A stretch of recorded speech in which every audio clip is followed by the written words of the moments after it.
back to the channel for another day. It is an absolutely gorgeous day outside. It's December 1st, so Mother Nature seems to be tricking us out a little bit. It's almost 60 degrees, so we got the garage opened up here a little bit. As you can see here, we have had some bad weather, so I went ahead and put the winter tires back on the truck. The rest of them are stacked in a corner there. So we've had some snow, had some ice and some salt and that kind of stuff, so I just want to get them off and swap them over real quick. Okay, so the channel's been a little bit dead lately, just because it's been the Thanksgiving holiday and work's been really busy. It's a really exciting time for me right now, but it's very, very busy. But the Duramax has been seeing a little bit of action. I actually just got back from Atlanta Outlaw Diesel this morning. I went down there. Andrew helped me to reseal my oil cooler, and we'll turn it around and look at that. But basically, the oil cooler was leaking coolant, basically from the coolant elbow that actually goes into the motor there. It's been like that for quite a while. It used to be just a drop or two, and it's gotten a lot worse here since it's gotten cold, so it needed to be done. So I was thankful that he allowed me to go down there and do that. So that seems to be in good shape. If you're not aware, your oil cooler is actually where your oil filter goes on. Basically, the oil is brought through there and then is basically cooled by the coolant that also runs through. So when you do this job, you have to both drain your coolant and your oil. Now you can see there's kind of a little 90-degree elbow just above the filter there. That's where the coolant actually then goes into the motor, and that's where it was leaking. So the oil cooler itself was not leaking, but where it mounts to the motor was leaking.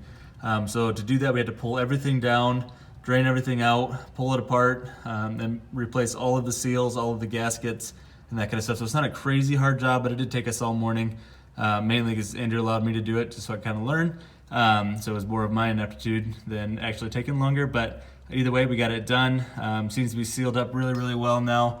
Kind of cleaned up the whole area. We pressure tested it. Everything seems to be good. Now, unfortunately, when we did this job, we found another problem. You can see that's not supposed to look that way, obviously. So it looks like I have a water pump problem. Looks like it's weeping out of the hole there, which is really unfortunate. This water pump is 2 years old. It's a TIG welded water pump from Duramax store. Not that I don't think it's it's not because they made a faulty part. It's just it's shot again, which is really unfortunate. So that is another job for another day and another video that I'll have to do. I'm probably going to go with an LBZ pump.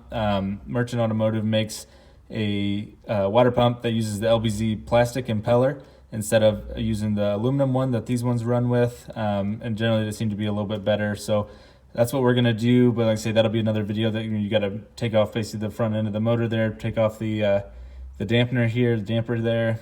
So it's not, once again, it's not a super hard job, but it just takes time, and I've done a few of them and it's not too bad, but it's not my favorite thing to do in the world, obviously, but it will have to be done sooner rather than later, unfortunately. So now that stuff's done, Black Friday, like everyone else, I'm sure, I went ahead and took advantage of some deals, and I went ahead and bought new manifolds and up pipes for this truck. So basically what I'm trying to do is I'm trying to max out my stock turbo to the absolute max that I can.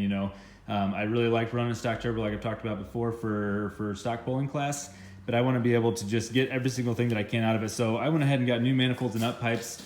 The up pipes that are on the truck, the stock ones, they're pretty restrictive, and so basically I'm hoping to just be able to open all that up and just be able to let it flow as well as it can, both for sled pulling and for drag racing, just be able to get a little bit more of that top end power if I can.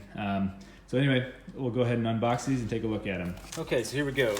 Got our hardware. Comes with all new studs and fasteners to be able to actually mount them to the motor itself. Here's the up pipes. These things are massive. I can't wait to take the other ones off and to be able to do a comparison video. But these things are absolutely huge. They're full 2-inch stainless steel up pipes versus the other ones.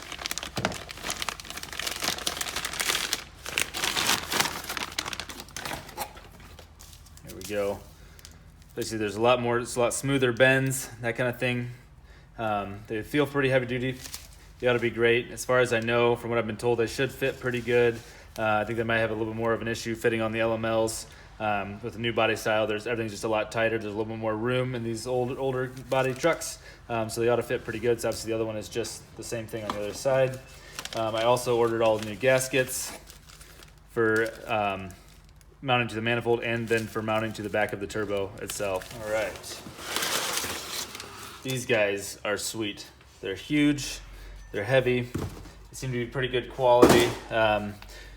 Looking down inside it, you can see the seam, the weld seam there. They look really nice. I'm really excited about these. They're huge and they're open compared to, you know, as far as the actual flow pattern compared to the restrictive stock ones.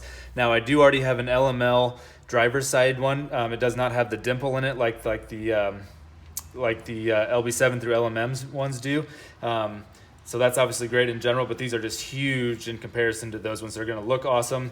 They have pre-tapped ports for your EGT probes, have one on each side. They have a cap to be able to fill it if you're not going to use it. I will use it on one side, not on both, but on one side. But I'm pretty excited to put these on. They're big. One thing that I did not do, and I probably should have done it, this is raw. It is not ceramic coated. That was an option, and I did not do it. I probably should have, but I didn't. So what I'm going to do instead, I had basically two options. I was either going to heat wrap the entire thing, which would look okay, I think, or the other option is to get blankets, basically blankets that will basically go sleeve the entire thing, and it'll tighten down in the grooves here. I think they look pretty cool. They kind of just hide the whole thing, protect it from the elements, and also just hold all of the heat in. Basically, all this is energy. Basically, you're moving energy from one spot to another, and so if you can limit the amount of energy that is leaving, you're going to be as efficient as you can. So that's what those are for. I need to get those yet. I haven't, but these ought to be pretty cool. Bring up the second one here beside it. So here's the second one here with it. Obviously, it's the exact same thing. One goes on the driver's side, one goes on the other side. And they also came with new gaskets as well for each side. The other one's still in the box, but these are new OEM gaskets, so I think you actually have to trim out this little tab to make these fit onto the new ones, but putting them up to it, they look really good. I'm really excited to do this. It's going to be a little bit of a bear of a job. The LB7 guys, you feel my pain, you know what I'm talking about. As far as actually getting those bolts off the back, I'm going to have to remove the downpipe, I think, to get it out of the way for now.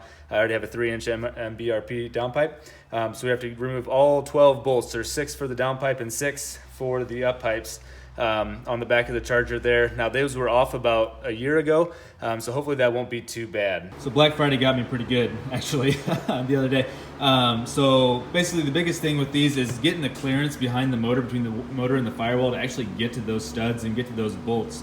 I've been really wanting one of these anyway, but so I went ahead and bought myself an M12 3/8 impact. Basically it's a stubby impact. You can see how small it is. It's really small width-wise. I think it's only like 4.5 or 4 3/8 inches long, so it ought to be able to tuck in there behind the turbo, be able to help me get those bolts off. Like I say, those are always a bear. They're always a bear, but I'm hoping, like I say, hopefully they'll be a little bit better since they were off a year ago, and we'll just see what happens. But either way, I'm pretty stoked to have this little guy. So time frame, guys, I'm probably gonna do this. I have basically the week between Christmas and New Year's off.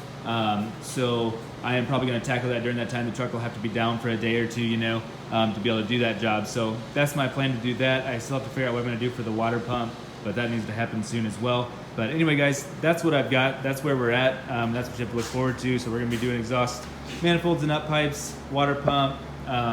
Might have some fueling stuff to tackle here after a little bit too. We'll see what happens, but that's where the truck's at right now, guys. Keep tuned. Obviously, we still have more stuff coming on, but if you haven't already, please subscribe and hit that like button. That would be great. It helps me out a lot. So hope you guys have a great one.